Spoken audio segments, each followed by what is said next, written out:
Welcome to Trillium, The Silent Witness. Chapter 1. Whispers in the Dark. The inquiry room was cold and dimly lit, casting long shadows on the worn-out table.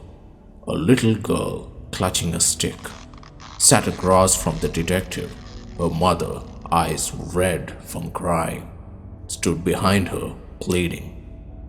"Please let her go. She doesn't know anything. She's just a child," the mother begged, her voice breaking. The detective leaned forward, his tone calm but firm. "Ma'am, we are trying to understand what happened to another little girl. Her parents are desperate for answers."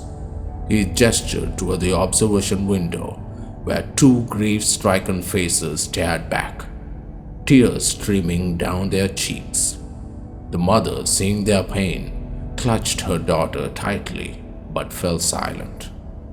Her resolve weakening, the detective turned his attention to the girl, his voice softening.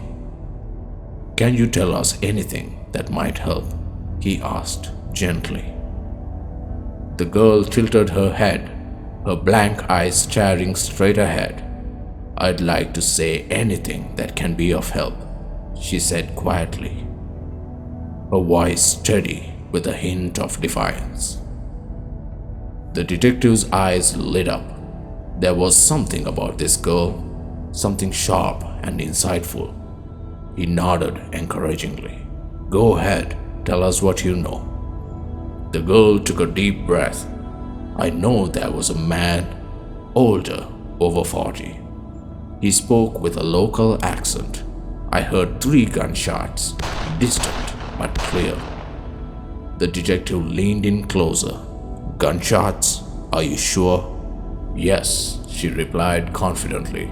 "I've heard gunshots before, on the radio. They were broadcasting the funeral of an army officer who died in the war.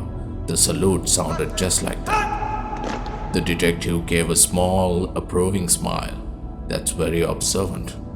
What else did you hear?" The girl hesitated, her fingers tightening around the stick. "I didn't hear any women, just one man, but..." Her voice faltered. The detective's interest peaked. "But what? What shook you?" Her small frame trembled slightly.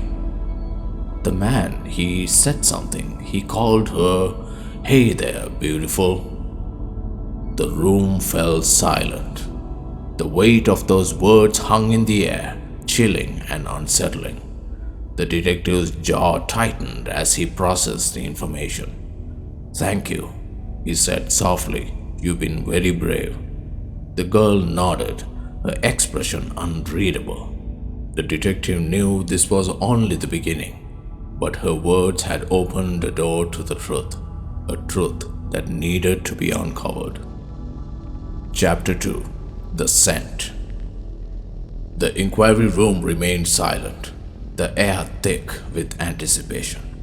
The detective, still seated across from the little girl, leaned in slightly, sensing she had more to reveal. The girl's small hands tightened around the stick she clutched. Her face was calm, yet there was a newfound intensity in her voice. "There was something else," she said with quiet confidence. The detective nodded, encouraging her to continue. "What was it?" "A scent." She began, her words deliberate. "He smelled like vanilla, not like the sweet kind from cakes, but something warmer, richer, like vanilla wood, maybe." The detective's eyes narrowed, intrigued by the specificity. "Vanilla wood?" he echoed, interrupting her thought. "How far were you from the scene to notice such a scent?" The girl's head tilted slightly as she recalled the moment. "I heard a noise, like something falling, and I got scared, so I hid further under the covers. I stayed really still until my mom came back with the food." The detective leaned back in his chair, considering her words.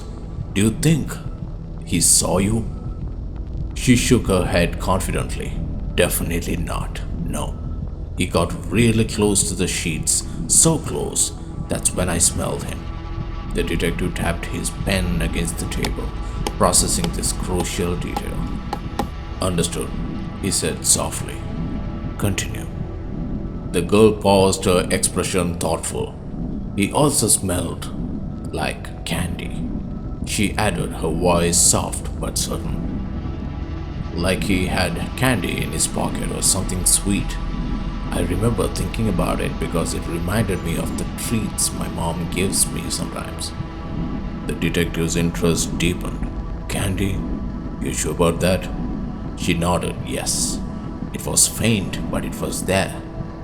It mixed with the vanilla smell. Made me think maybe he always carries candy with him. The room grew even quieter, the detective's mind racing with possibilities. The scent of candy combined with vanilla wood could be a distinctive clue, a trait that might help them identify the man. The little girl's description, though simple, painted a vivid picture. The detective knew they were getting closer, each detail sharpening the image of the elusive figure in the shadows. Chapter 3: The Mystery Man. The detective leaned forward, his eyes steady on the little girl. "All right, little girl, is there anything else you can tell us?"